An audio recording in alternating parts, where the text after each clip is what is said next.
Assalamu alaikum wa rahmatullahi wa barakatuh. The trajectory of our life can take many different directions. And in my experience, I have found that most people are very interested in knowing something about where the trajectory is going, what's going to happen next, what's going to happen in the future. I'm sure you've all heard the story about when we first met Muhammad Rahim Bawa Muhaiyaddeen. At the first meeting, my wife asked him if she could read his palm, because she read palms at the time. And he smiled at her and called her forward and gave her his hand. She kissed his hand and ran out of the room crying. I, on the other hand, just sat there until somebody came up to me and said, maybe you should go see how your wife's doing. And then I went downstairs and she was still crying. And I said, what happened? And she said, when I looked at his hand, I saw that it had two parallel lifelines. And two parallel lifelines are the sign of someone who knows themselves. Well, we would retell this story every once in a while. And the first reaction of the people that the story was told to was almost always, can you read my palm? They were not that interested in who this person who knew himself was. Everybody wanted to know about themselves. Well, my wife stopped reading palms after that incident. She said there was nothing she was going to see that was going to top that.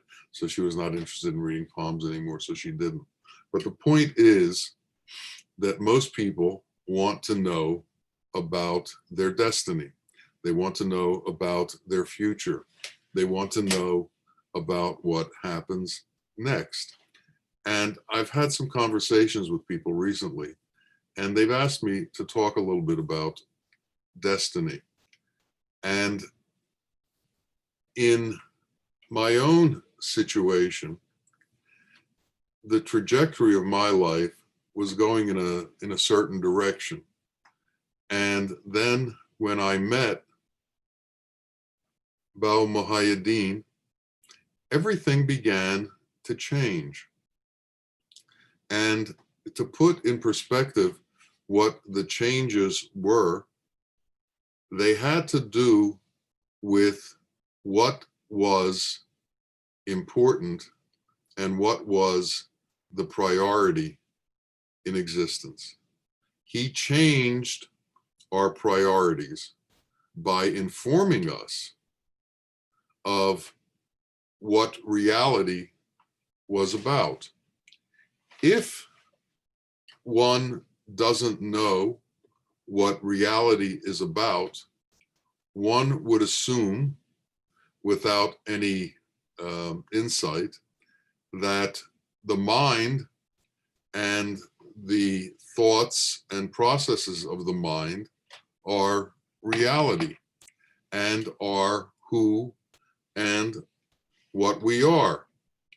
It's only when you begin to learn about truth and understanding the nature of truth and God's reality that you begin to understand the vagaries and the illusory nature of the mind. So what happens is, when you come in contact with wisdom, your ideas about things change. The priorities of things change. The way Bawa would explain it is that there are many different kinds of lives in this creation. There are earth lives, water lives, air lives, fire lives, and ether lives. And we have all of these within us, and we choose which ones to live. So we choose whether to be an animal life and or what kind of animal life. Some of us choose to be bulls, some of us choose to be foxes, some of us choose to be deer, some of us choose to be chameleons, some of us choose to be crocodiles. If you want to change your destiny, you have to change your consciousness. And within consciousness is your destiny. One time I was speaking to Bawa about horoscope and the influence of the stars on people, and the fact that people would be reading their horoscopes and trying to figure out which way to go and what to do based on what their horoscopes told them. And he said the horoscope is of consequence as long as you are of the material world, as long as you are of the illusory world. If you shift into wisdom, if you shift into higher consciousness, then those influences don't affect you anymore because you are not subject to the elemental forces in the same way that someone without wisdom is subject to elemental forces. So if we want to change our destiny, if we want to change who we are or where we're going, we have to change our consciousness. Now, the mind is capable of millions and millions of different kinds of thoughts and different kinds of consciousness. And if you stay within the mind, you can go in a path where you travel through all these million different kinds of incarnations and thought processes, and you'll never escape. There's so many of them that exist within the mind that there's no end to it. Once you go through one idea, another idea pops up. Once you end that idea, another idea pops up. There is a constant attachment to illusion ideas, to ideas that aren't real, that keep you fascinated within the elemental illusory world. To shift your consciousness and to enter into wisdom, you need the assistance of a true sheikh who can take you from the elemental world into the light world. He can change your destiny by changing your consciousness, by changing what happens to you. There's a story of a young man in the East who wanted to learn at a monastery. And he ended up going to a monastery where one of the disciplines was jujitsu. And the young boy was missing his left arm. And it was peculiar for someone without an arm to be entering into the world of jujitsu. But the master there, who was a master of jujitsu, took him on. And there were many young students learning the art, and they were all learning different moves, different techniques. And the one who was teaching him continued to teach him just one technique. And weeks went by, and he was just learning this one technique. And he said to his master, everyone else is learning more techniques. Don't you think I should learn more techniques? He said, no, just keep doing what you're doing and get good at it. So he spent months practicing this one technique.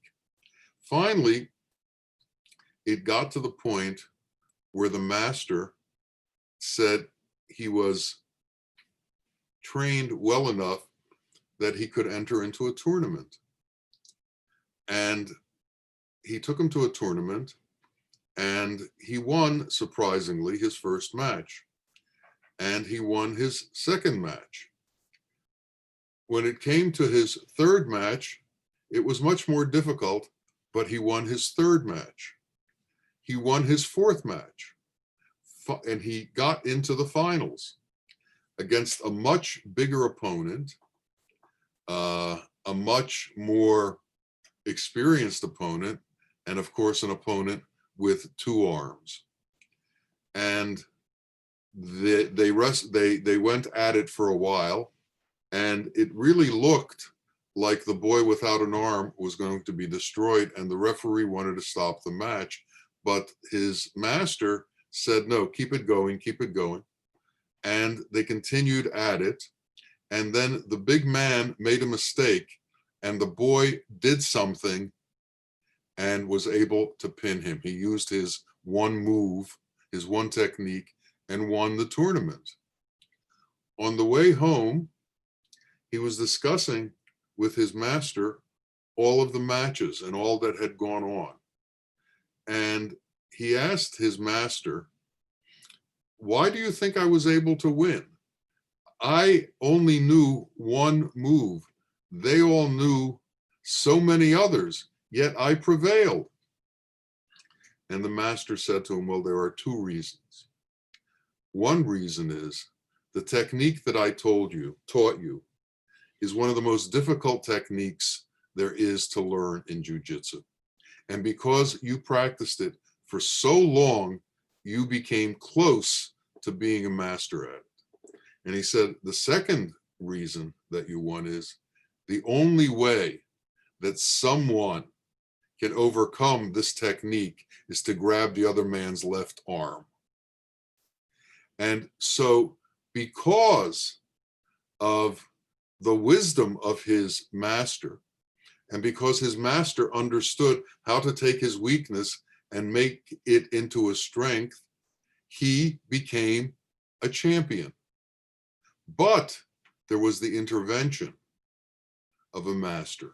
And all of us need that intervention. We need that intervention that takes us away from our mind, that takes us into another direction, even though we may not be aware of exactly what is going on. The young man did not know that the only way to escape this technique was to grab somebody's left arm. He just knew to use it. The master knew the rest of the story. We, as we enter into learning the path, only know the beginning of the story. We don't know exactly where we're being taken, and we don't know exactly what's going to happen next. But what's required of us is the patience to listen to the master and to do what the master says until the path opens up for us and we understand more and more. And in the overall picture of the path, what is going on is we are making, each of us, the transference from this animal being in a temporary body to a transcendent being, a wise being, into a light body. And this is the metamorphosis that each of us needs to go through. This is what the point of the path is, and what the reasoning for us entering into the path is. We are going from a limited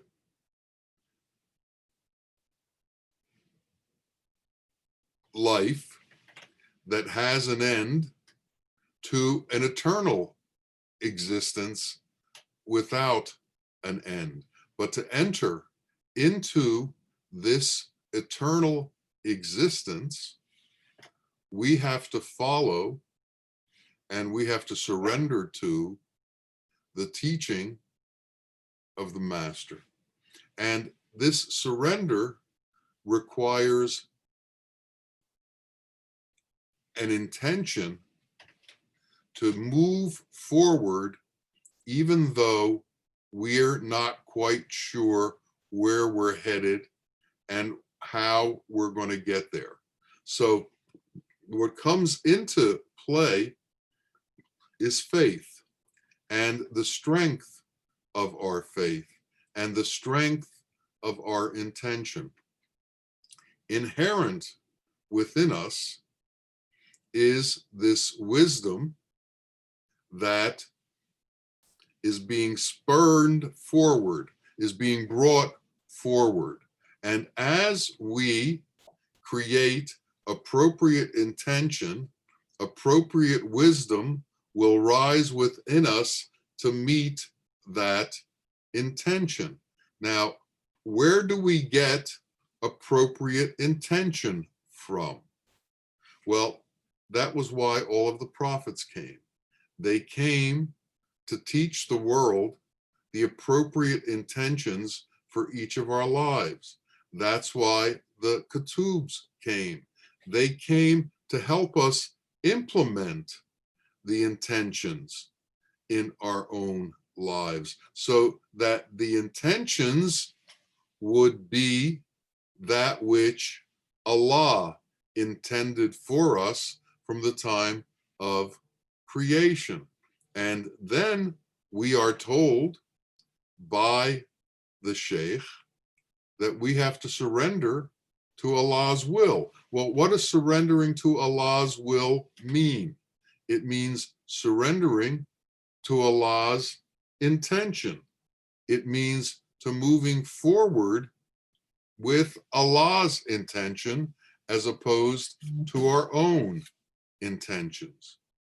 And this begins to happen through communication with the Sheikh and through the constant reiteration and adherence to the guidelines set by the Sheikh. And if the Sheikh isn't present with us, how do we do it? Well, the Sheikh has plenty of books. We should be spending our time within those books, and those books will spurn us to move in the correct intention.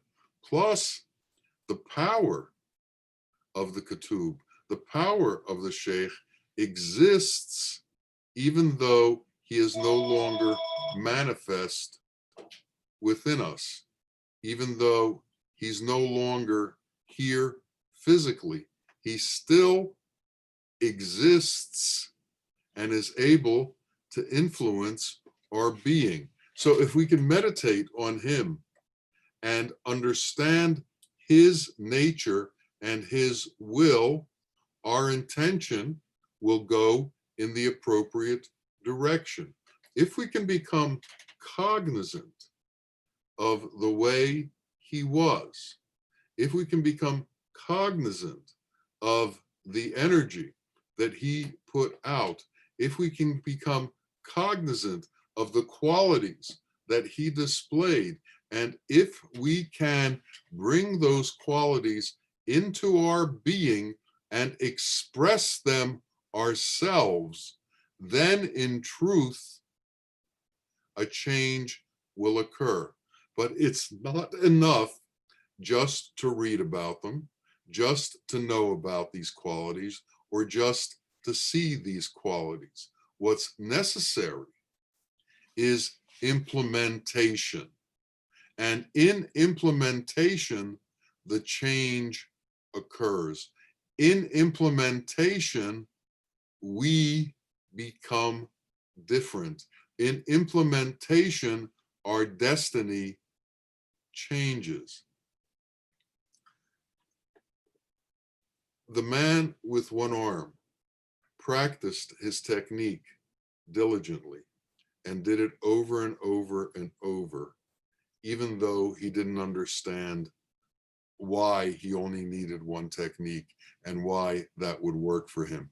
But he did what he was told. We need to get to that place where we're able to do what we are told, where we take on that which is told to us as the truth. But that truth can't just be repeated. It's not enough that we memorize the truth. It's not enough that we memorize the names of the qualities. It's not enough that we memorize Allah's powers. We have to be able to incorporate his gracious qualities within our being and then express them through our actions. So it's a circular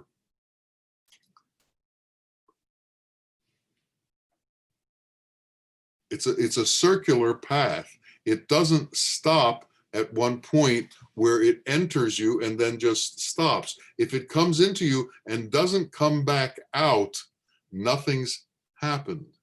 Because if it just comes at you and you've caught it, it's not real. Allah is in a constant state of giving.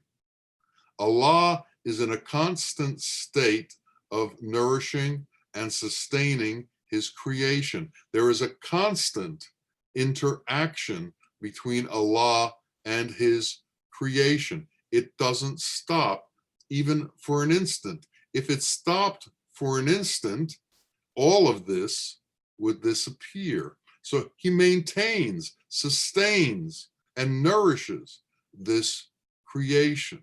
So if we take in that which comes from reality, if we take in the gracious qualities that are given out by the Sheikh, if we take in the gracious qualities that are sent out through the resonance and the vibration of Allah, we can't hold on to them. We have to incorporate them and give them back out. We sort of become like a transducer of resonance. The resonance comes in and then the resonance comes out. It goes through us, not just into us. And if we are only interested in obtaining information, we have missed the point and we become intellectuals who are here merely to discuss the nature of things and to prove how bright we are, or how intelligent we are, or how much we can repeat, or how we can win debates. This path is not about debates. This path is not about gaining knowledge for the sake of knowledge. This path is about integrating Allah's qualities into ourselves so that we can become his vice regents on earth, expressing those qualities and giving them out to others, giving out those qualities so that the world becomes aware of truth and more transformation goes on, and you can become the catalyst for this transformation in the way that the Sheikh is a catalyst for transformation. You become a mirror for that transformation. People can see in you what they would have been able to see in the Sheikh. Now, this is something that was told to us directly by the Sheikh. He said, and he said this over and over, become like me. So what is it to become like him? What is it to be like him? Well, all I can do is reiterate what I saw and explain what I encountered. And what I encountered was a selfless being. There was no I there. There were no separations there. There were no differences there. There was no animosity there. There was no anger there. There was no hastiness there. There was overwhelming kindness there. There was overwhelming love there. There was empathy there for every being. He didn't chase anybody away. When he was asked, was there times when he would give up on a student, his response was, the Sheikh never abandons those who come to him. So when we travel through life, we have a certain pool of grace within us. Now, dependent on how large that pool of grace is, that's how much we can do within the world. If we try to do more than our pool of grace, we're going to run out of the energy to move forward and continue. So we have to understand where we are and how far we've gotten. We have to understand how much we can do and continue to do in our life.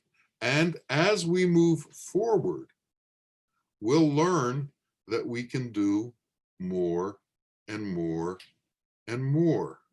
And as we do more, we are given the ability to do more, and the work becomes easier and easier and easier. And something that should be understood. As grace is given out, grace comes. As mercy is given out, mercy comes. As compassion is given out, compassion comes. Allah is an endless source who can never be diminished, no matter how much he gives out and gives away.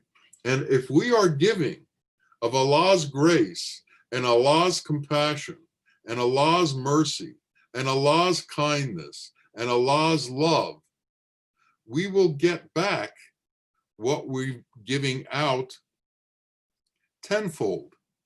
And it will continue to flow through us and flow out through us. Imagine if you can set up a vehicle within yourself where you become a dispenser of compassion that is attached to the source of compassion. If you become a dispenser of mercy that's attached to the source of mercy. Imagine that if you attach yourself to that cornucopia of endless compassion, of endless mercy, of mercy without limit, of compassion without limit, and you're attached to that, then no matter what you give away, more is going to come, because that's the nature of our Lord and the nature of our interrelationship with our Lord. And that's why we can't hesitate. We can't be afraid to give, because the more you give, the more you will get. That is the nature of the way God works and the nature of the way the Sheikh works in our lives. They're never going to abandon us. And as we do their work, they will raise us up to be able to do their work better and better and better. Now, understand that the world rejects the ones who give. The world rejects the ones who dispense mercy and justice. The world rejects the ones who tell the truth. But there are some who will understand and who will take on the truth that you're able to give out. And there are some whose lives will be dramatically transformed because of the gifts that Allah has, that He gives through you. Now, we should always remember that we are mirrors and we can reflect what we see.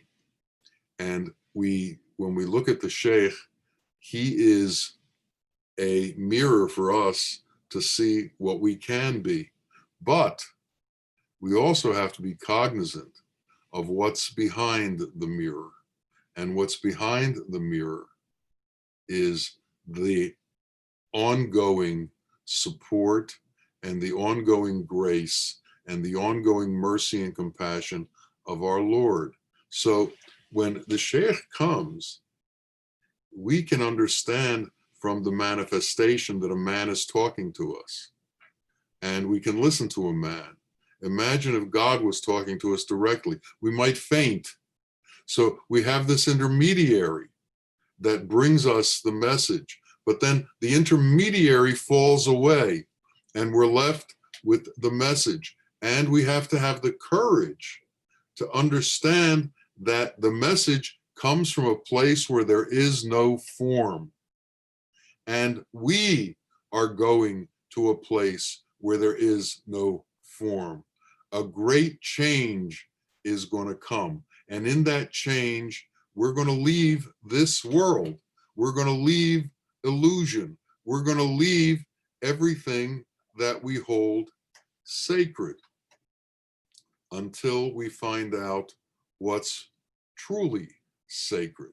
You see, the world holds all kinds of things as sacred that have no meaning.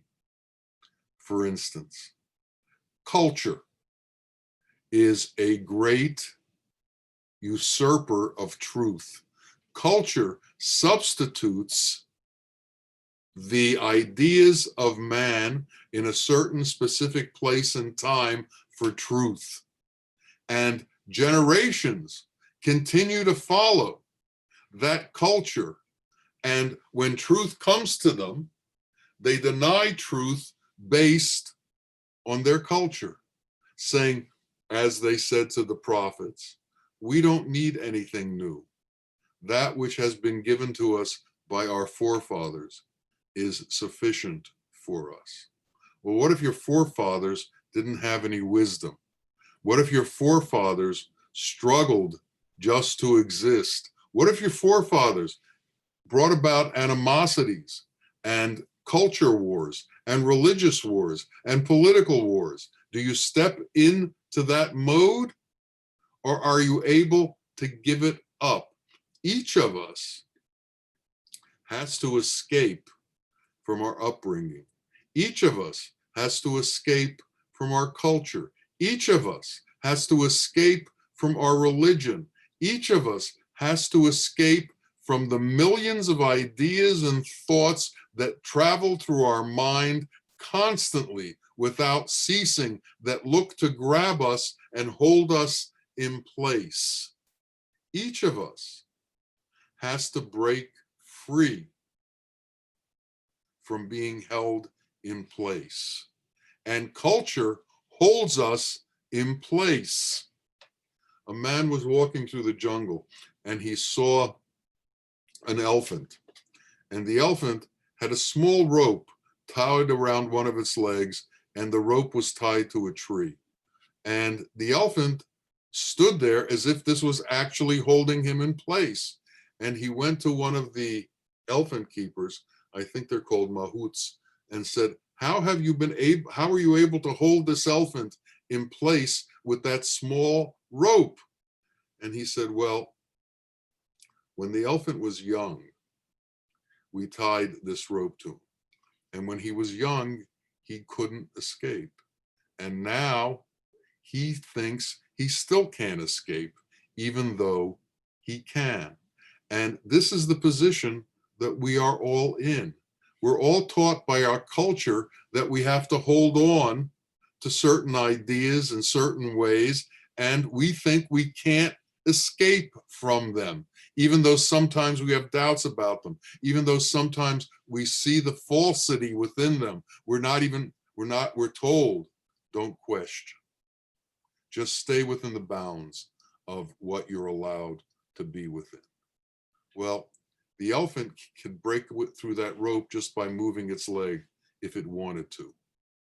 And we can break out of all of these preconceived notions that hold us in place if we have the courage to leave our culture, if we have the courage to leave our religion, if we have the courage to leave all of the ideas that have been fed to us since we were children.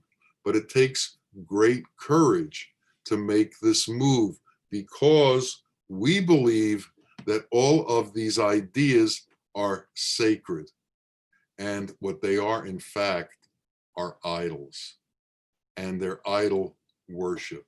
And we have to break away from this idol worship to worship the true God, to worship reality, to begin to understand the truth in existence. And we can't do it as long as we hold on to our idols, as long as we hold on to everything that we've been taught. It's very difficult for man to accept letting go of what took him such a long time to gather. And that's why intellects have so much trouble finding the truth. They have so many ideas and so many arguments, and they've spent so many years gathering these ideas and gathering these arguments. They'd rather fight with you about them than understand the truth. We have to become a blank slate and then regrow within us the truth, and not the truth from the illusory world, but the truth from Hak, the truth from reality, the truth from God's qualities. And as we do that, then we become real. And then we enter Hak, reality. We become Hakikat, the way of reality. And we can become the way of reality, not only for ourselves, but for others. And you can't become the way of reality only for yourself. It has to be interconnected with others for it to happen. Allah doesn't reside in himself.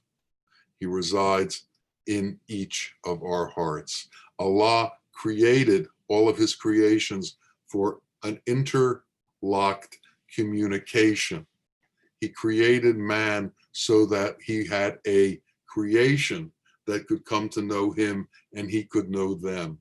So it is our duty and our purpose to continue with this mode, to get to know the rest of creation and to bring truth to the rest of creation. And in that way, we bring more and more truth to ourselves. We are given as we give. We get as we give. We are brought up as we bring others up. We are helped as we help. We need to understand this way of thinking. We need to understand that through giving, we get, we don't decrease. We give from a place that is undiminishable. And we need to tune into that place, believe in that place, attach ourselves to that place, and give freely as it is freely given to us.